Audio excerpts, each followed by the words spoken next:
berkembang ya. Nah, dan kalau kita ngomong tentang biaya hidup, setiap daripada kita, masing-masing pribadi memiliki biaya hidup mulai dari lahir, sekolah, kuliah, menikah, punya anak satu, punya anak dua, tiga, besarin anak, nyekolahin anak, nguliahin anak, nikahin anak, biayain cucu. Wih, guys, pernah nggak biaya hidup kita itu turun? Kagak pernah Bu Shirley, yang ada biaya hidup ini pasti naik, betul nggak? Setuju nggak nih guys? Yes, betul banget. Ini kalau kondisinya normal atau tidak terjadi apa-apa di dalam kehidupan kita. Terus, kalau terjadi apa-apa dengan hidup kita nih guys, berarti bisa lebih tinggi lagi. Contohnya ada musibah, ada bencana, ada kecelakaan, dan lain sebagainya. Biayanya pasti akan lebih tinggi daripada yang seharusnya. Nah, kalau kita ngomong tentang biaya, pasti kita ngomong adalah pemasukan atau uang yang bisa kita peroleh. Ya. Nah, bagaimana grafik penghasilannya? Saat lahir, sekolah, kuliah, rata-rata tidak punya penghasilan.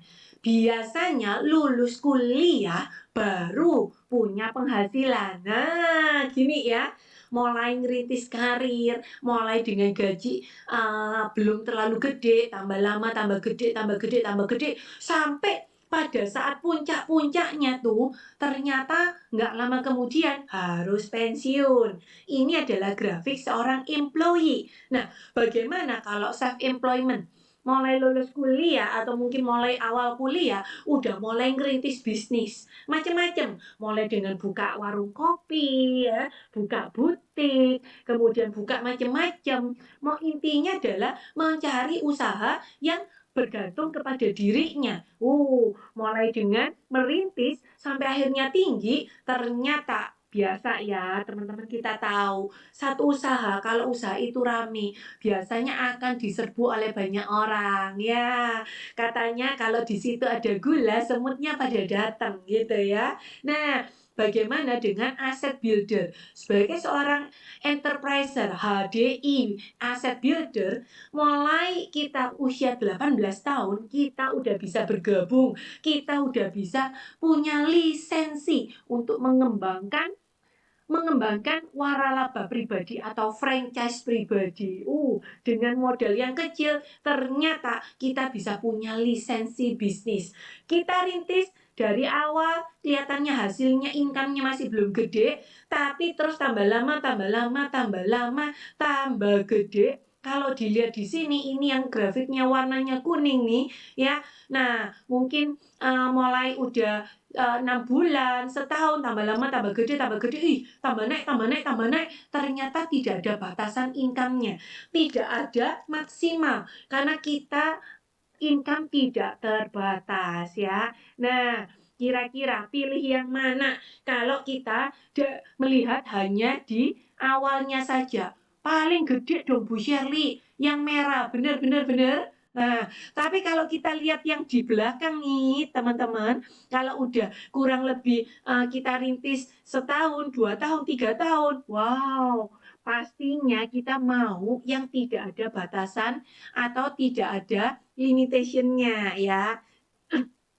Nah, kalau kita gabungkan grafik biaya hidup dengan penghasilan, ini tadi ya.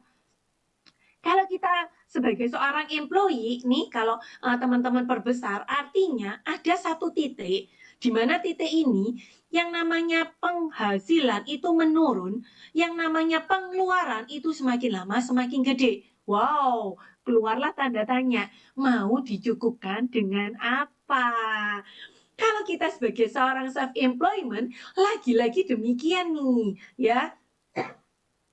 Expense-nya ini akan naik, tapi income-nya juga akan turun. Sehingga sekali lagi, ya, pengeluarannya semakin gede, pemasukannya mengecil. Wah, dan kalau kita sebagai seorang HD asset builder nih guys, ya. Nah, kita ada satu titik di mana titik ini yang sebelumnya kita kelihatannya pengeluaran kita jauh lebih gede daripada pemasukannya. Nah, setelah itu, saat income kita ini terbang lari ke atas, kita bukan cuman bisa memenuhi kebutuhan kita, bisa hidup sehat, bisa hidup berkecukupan, termasuk kita